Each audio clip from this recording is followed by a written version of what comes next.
Columbia brings you romance.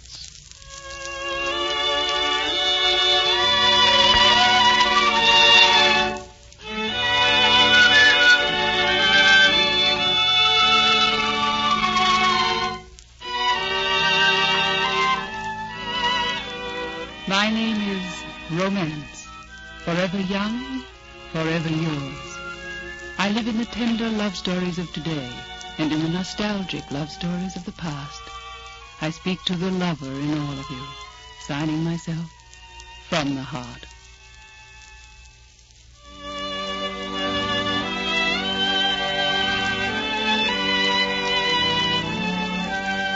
Tonight I bring you the famous old play, Daddy Longlegs, by Gene Webster, starring Florence Williams and Myron McCormick. It was first performed way back in 1914. It's a romantic story of a gentle, gracious time that has vanished, an era when wealthy gentlemen still wore frock coats and high silk hats, and when poor young girls dreamed of gallant suitors who would come and take them away forever from ugliness and cruelty.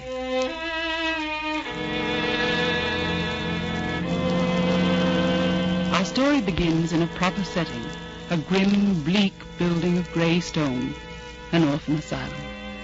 Into this dreary institution one day came Prince Charming. Of course, he didn't know he was Prince Charming. He thought he was Jarvis Pendleton, a trustee of the orphanage. But he very soon discovered otherwise.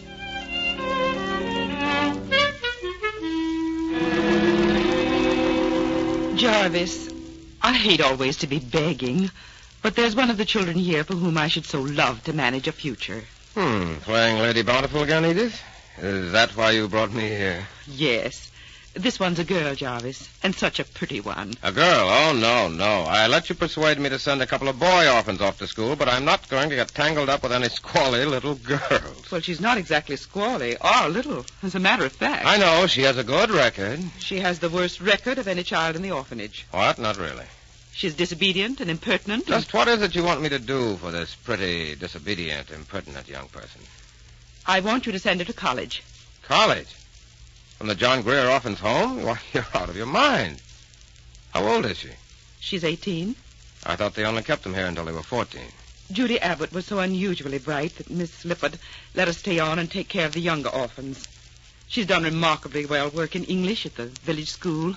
Her teachers say that she would make an author if she had the training. Oh, no, I'm not going to wish that on the world. There are too many authors in it now for my taste. You may be keeping down a genius. No one keeps down a genius.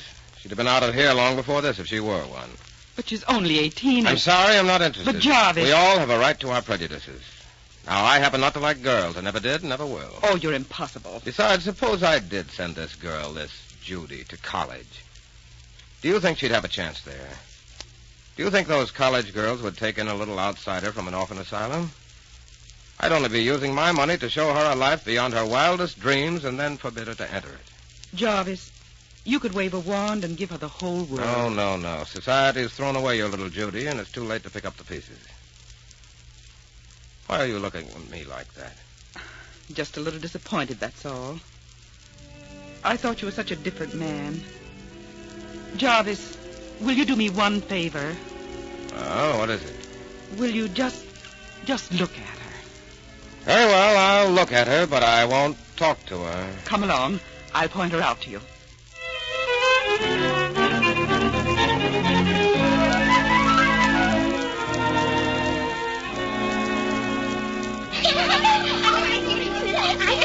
Judy, come on, tell us a story.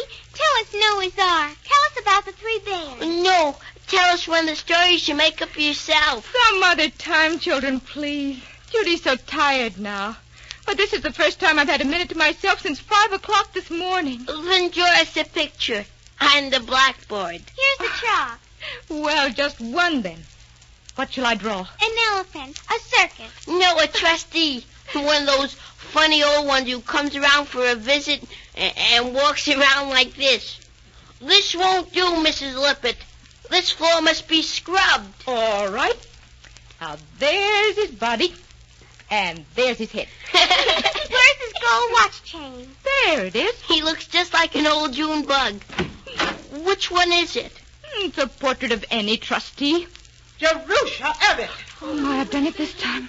What is the meaning of this, Jerusha? I heard what you said. Portrait of any trustee. Do you infer that I look like that? Oh, no, Mr. Wyckoff. It's only a picture. I just did it to amuse the children. To amuse the children? Mrs. Lippett, is this the kind of respect you teach? How dare you make fun of a trustee of the John Grier home? Why, this home has given you every mouthful you ever ate. Well, I'll tell you this, Miss Jerusha Abbott. You'll be leaving here next month. You'll be put to work. I'll be happy to go. Any place, anywhere will be better than this. Why, you ungrateful, wretched... Ungrateful? What have I got to be grateful for? I've always earned my living here. I've worked from the time I was a tiny child. Polished doorknobs, scrubbed floors, and taken care of the children. You haven't kept me here because you like me. You've kept me because it was cheaper than hiring someone else. Why? When I was 11 years old, someone wanted to adopt me. And you made her take another child because I was so useful. You didn't know I knew that, did you? Well, I'm glad to go. I don't care how hard it will be. I can make my way in the world. I can thank you for that, I suppose. I know how to work. I've lived for 18 years in prison. What? I hate the John Grier orphans. Well, did the rest of you hear that? Her voice carried into the hall very nicely. You know, I don't know when I've had such an entertaining afternoon. Oh, Mr. Pendleton, to think this should happen the day you came. Edith, was that the girl you were telling me about, the one you wanted me to look at? Yes. Well, then I'll do it. I'll send her to college. I only saw the back of her head, but I like her. Mr. Pendleton, you can't be serious. Why, you couldn't possibly do such a thing. You know, Mrs. Lippett, I think I know just what that girl meant about you. You're an old witch. Mr. Pendleton!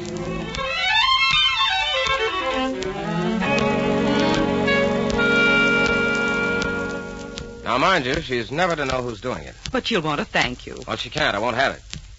She's had to thank someone for every mouthful she ever ate. I wonder she didn't choke. She can go to college with my sister's girls. Then you'll keep an eye on her progress? From a distance.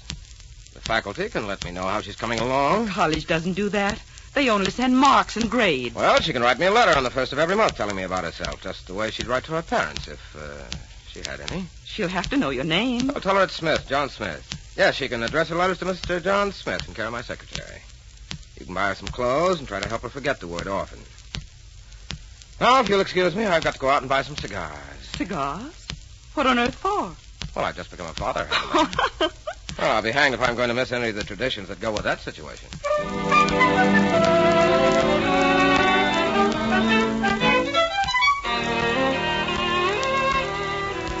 You mean I'm going to college just like any other girl? Who has a real father and mother? Yes, my dear, you are. Oh, I just can't believe it. Sounds like one of the fairy stories I make up for the children. Oh, Miss Pritchard, you've got to tell me who he is. He's no one you know. But he was here today. He was one of the visitors. Oh, I wish I could see him. I'd like to say thank you. Thank you for making my dreams come true. He must be quite old to be so understanding. Where is he now? He's outside, waiting for his carriage.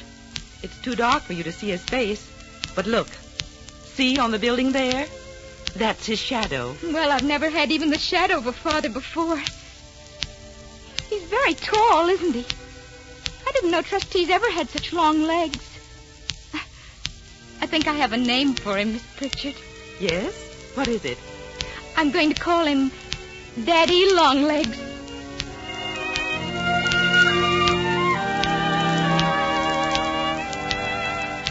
Do you know, Edith, I believe I shall go down to the college and pay my nieces a visit. Why don't you? You can see your ward, Judy, too, while you're at it. Well, I guess I shall have to, since they're rooming together. Oh, Judy, this is my Uncle Jarvis, Mr. Pendleton, Miss Abbott. How do you do, sir? How do you do, Judy?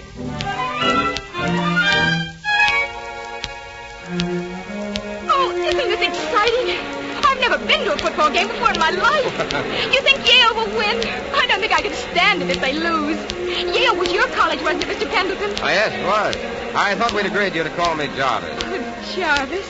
Well, did you bring girls to the games when you went to Yale? No, I never liked girls. Oh, that's discouraging. Oh, but then I never knew any like you, Judy. That's better.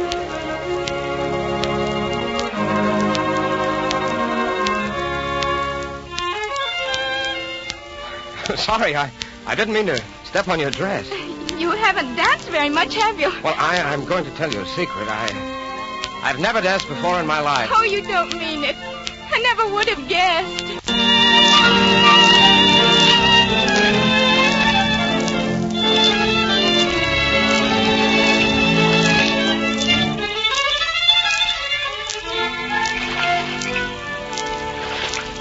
Oh, Jarvis, stop the canoe, will you? I'd like to just look at the lake for a moment. All right. Listen to that piece they're playing at the hotel across the water. That's a love song, Jarvis. Is it? Have you ever been in love? No. Have you? No, not until now. Jarvis, I'm in love with you. What? Sorry, I guess that was the wrong thing to say, wasn't it? Well, it was a sweet thing to say, Judy. I shall always remember it. It makes me feel quite young. But you're not old, Jarvis. I'm old enough to be your father. Well, perhaps we should start back. It's getting chilly. I want to get to bed early tonight. I have a train to catch in the morning. You didn't tell me you were going back in the morning. You didn't tell me.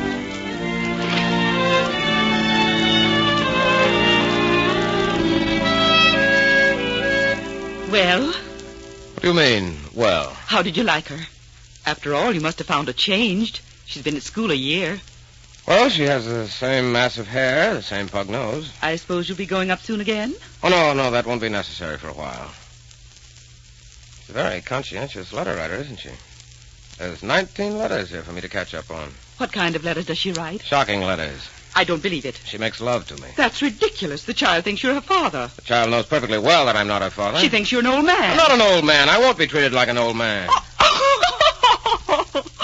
Oh, Jarvis. What's so funny? You are. Why, you poor darling. You're in love with the girl. That's ridiculous. She's a baby. Oh, come now. You're talking to an old friend, remember? I'm not in love with her. Will you stop harping on that subject? My interest is purely fatherly. Oh, it's the funniest thing I ever heard of. The confirmed bachelor. Oh, Jarvis. You're developing into a very annoying woman. What the idea? It's fantastic. Never heard of such nonsense. But I'll tell you one thing. She's a very attractive girl. Oh, darling, you don't have to tell me. It's written all over your face.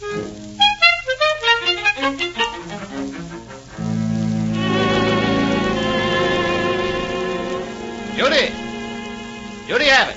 Yes? Why, Jarvis! Jarvis, how long have you been here? Oh, this is Jimmy. Jimmy McBride, Mr. Pendleton. Hello. How do you do, sir? Jimmy came up to take me to the sophomore dance tonight. He's a wonderful dancer. You're quite a turkey trotter yourself, Jude. Oh. I beg your pardon. Oh, sorry, sir. That just means she's pretty good. Suppose I go over to the hotel and change, Judy. All right. Will you be ready at 7? Exactly at 7. Good. Glad to have met you, sir. Thank you. So long. Well, Judy, you're looking fit. Thank you. So are you. See, I haven't seen you since my freshman year when I scared you out of my life. Let's walk a bit. You tired? Certainly. Tell me, have you learned anything here? Have I learned anything? The area of the convex surface of the frustum of a regular pyramid is half the product of the sum of the perimeters of its bases by the altitude of either of its trapezoids. That is truly impressive. I've finished physiology. I know all about your insides. I hope you never touch alcohol, Jarvis. It does dreadful things to your liver. Oh, I'll make a note of that. Did you know that we used to be monkeys? I've heard rumors. Of course, the Pendletons must be descended from very superior monkeys with beautiful silky hair and extra long tails. Did you gather that from my nieces or from me? Well, you all have the manner born. Are you happy, Judy? Why, yes, of course. Are you? Why, naturally. Why do you ask? You asked first. It seemed the polite response. That's a pretty dress you're wearing. I'm glad you like it. It's a present from Daddy Longlegs. What sort of man is that guardian of yours? Well, he's sort of tall and skinny. He's getting a little shaky now and has to walk with a cane. He's bald up here, but he has a nice fringe of white hair all around here. And I love him more than anything else in the whole world. That must make him very happy. He doesn't know it. I wouldn't tell him to his face. That would spoil him. But when I get through college, I'm going to live with him. You are? Does he want you to? Well, not now, but he will when he knows me better. Well, maybe you'll change your mind when you know him better. No, I won't. I have it all planned. I'm going to read out loud to him, plump up his pillow and warm his slippers and wrap up his throat with flannel and camphorated oil. Does he ever come to see you? No, why not? He doesn't care anything about me, really. I just pretend he does. You see, you have to love someone, and, well, he's all I have, so I make believe he cares. Well, maybe he does care more than you think. I write to him all the time, but he doesn't even read my letters. I think you're wrong there. I bet he keeps them tied together with a piece of red tape and locked in a drawer of his desk. And winter evenings, when he's all alone in his dark library, he gets them out and reads them over. Then he sits and looks in the fire and wonders what little Judy is doing and wishes she were there to talk to him. You know how to pretend, too, don't you? Yes. Yes, I know how to pretend, too. Jarvis, do you think it would be fair to Daddy Longlegs if, after being educated to be a writer, I should give it up and marry someone instead? No, I do not. Oh, just thought I'd get your opinion. Well, I've got to be getting back now. Jimmy will be waiting. He seems to be a singularly uninteresting young man. Oh, he's not at all. He's really very attractive. He dances well and talks well. He's fun to be with. Who knows, I might even marry him. That, of course, is your privilege. Here's your dormitory. Good afternoon, Judy. I hope I see you again one of these days. Good afternoon. Of course, I might not marry him if I should meet someone else. That's a completely feminine problem. Of course, I might be an old maid, like you. I am not an old maid, Judy. Well, it all adds up to the same kind of life. Do you like being a bachelor, Jarvis? I find many things in its favor. Well, there are lots of things in favor of marriage, too. You'd better be getting dressed. It's almost dark. And young McBride will be arriving. You know something, Jarvis? What? It's my birthday. And where I come from, people usually get kissed on their birthday. For luck, you know. I wonder if you'd mind. Mind? Why, no, of course not. Well, it was just as nice as I thought it would be. It was nicer than you intended, wasn't it, Jarvis? Now, wait a moment. Are you sure this is your birthday? Well, I had to pick a day sometime, hadn't I? And today seemed a pretty good day all of a sudden. It was kind of an inspiration. You're a designing woman. I know, isn't it horrible? Well, good night, Judy. Jarvis, must you always run away? We're just beginning to get acquainted again. The old must make way for the young, my dear, and tonight belongs to Jimmy McBride. Good night. Oh, hang Jimmy McBride.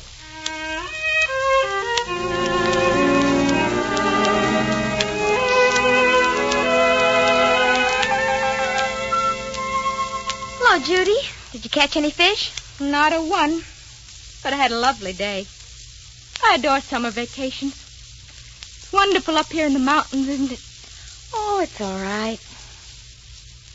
Judy, what's wrong? Wrong? Nothing. Why do you ask? You've been all out of sorts for the last few weeks. Ever since that weekend Jarvis was here, as a matter of fact. Oh, you're imagining things. I've been reading your book. It's a good book. Should be quite a success. I know a publisher you can send it to when it's finished. Thanks, Julia. Of course, I don't think any orphan asylum could be as bad as the one you describe. No, but they can be, Julia. I want to tell you the truth. I'm tired of pretending to be something I'm not. I don't belong with you and Sally and the other girls who have homes and families at all, you see. I grew up in an orphan asylum. There, now you know. Well, that's nothing to feel ashamed of. It doesn't make the slightest difference to me. Maybe not to you, but to others it does. Would to your mother and to your uncle. That's silly. Is it? Jarvis hasn't come back since that weekend he came up the beginning of the summer, has he? Oh, Judy, so that's it. Well, I'll tell you something. He's coming up this afternoon. I didn't tell you. I wanted to surprise you. Oh, you're wrong about Jarvis. It wouldn't make any difference in the world to him. No, but it would. It has. You see, I told him, Julia. Well, what did he say? Nothing. Just that he was very sorry I'd had so hard a time. Jarvis is a horrible snob sometimes. Isn't he, though? Well, that'll change as long as we're having company. You're in love with him, aren't you, Judy? I'll get over it. Put my mind to it.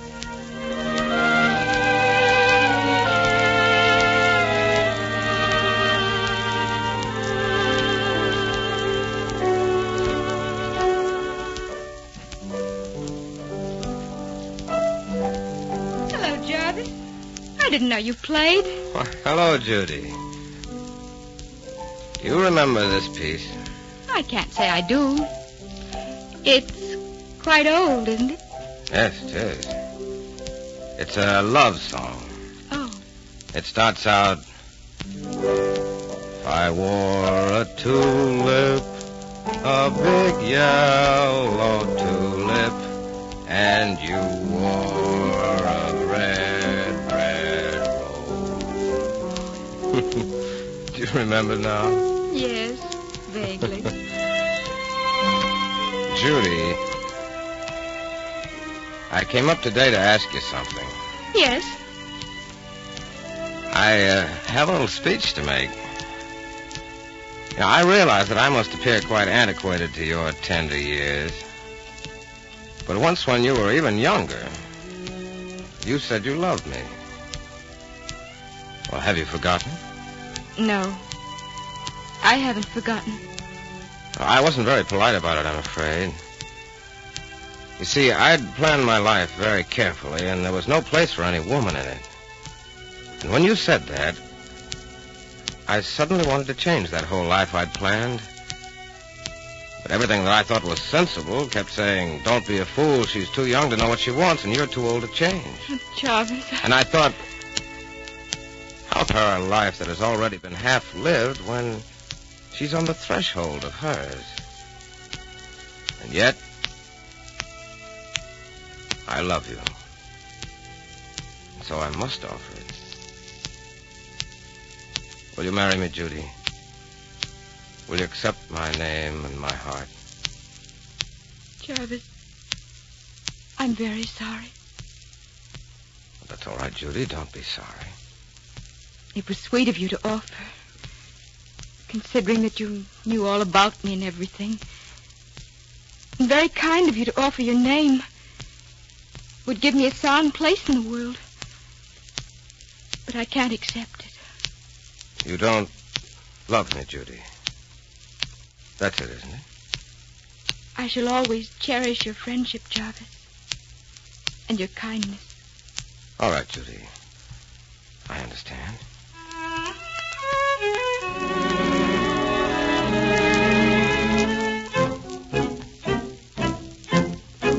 In heaven's name, Jarvis, will you quit that pacing? Why don't you go home, Edith? I feel like pacing.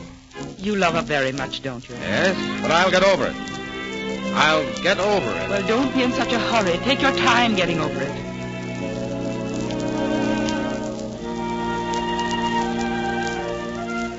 Judy, why did you refuse Jarvis? You love him, don't you?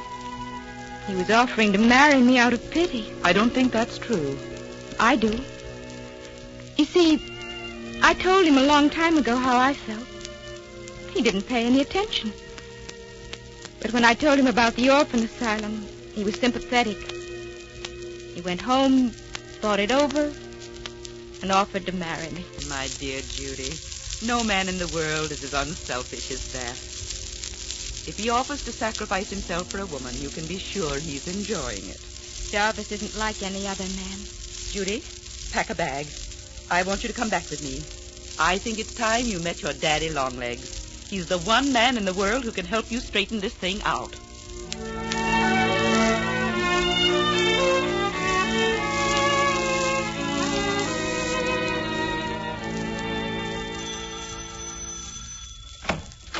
Hello. I came to see Mr. Smith. Has Miss Pritchard arrived yet? Oh, yes, miss. Come in. Miss Pritchard's in the library, miss. How's the old gentleman? The old gentleman? Mr. Smith. Oh, Mr. Smith is well, miss. Judy, dear, you're late. I've been here half an hour. I had to have a new dress. How do I look? Perfectly beautiful. Where is he? Well, Judy, if you'll walk over and open that door, you'll find your daddy Longlegs on the other side of it. I didn't tell him you were coming. I wanted to surprise him. Well, just open the door. He might not like that. But he will. I promise you he will. Go on, Judy. Well, all right. Shouldn't I knock? No, just open the door. Oh. Judy.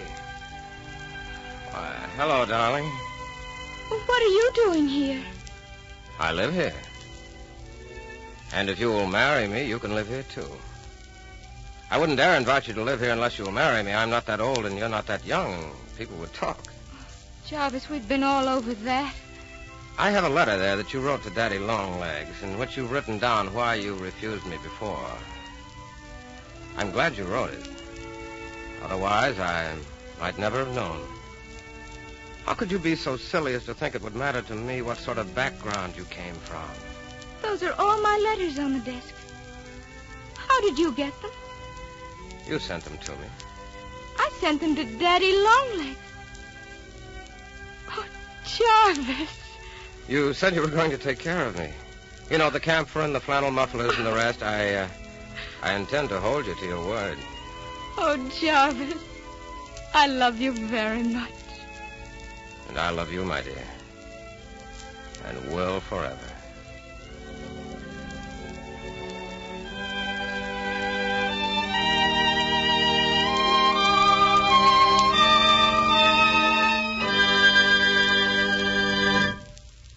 The curtain has fallen on Daddy Longlegs, but though the play is over, I do not leave you. I linger in your memory to return next week to quicken your hearts with another great love story.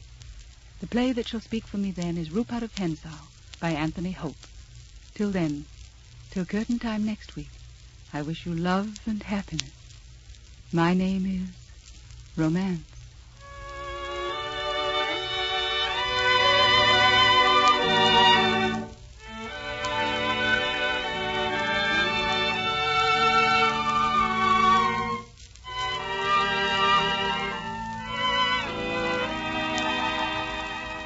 You've been listening to Romance, a program produced each week by Columbia to bring you the most romantic plays and love stories of all time. The play tonight was an old favorite, Daddy Longlegs, by Gene Webster. The play was adapted for radio by Gene Holloway with script supervision by Albert R. Perkins. It was directed by Mark Loeb, and the music was conducted by Charles Paul. The part of Judy Abbott was played by Florence Williams, with Myron McCormick as Jarvis and Gladys Thornton as Miss Pritchard. Listen next week at this same time when we'll bring you our next great romance, Rupert of Hentzau. This is CBS, the Columbia Broadcasting System.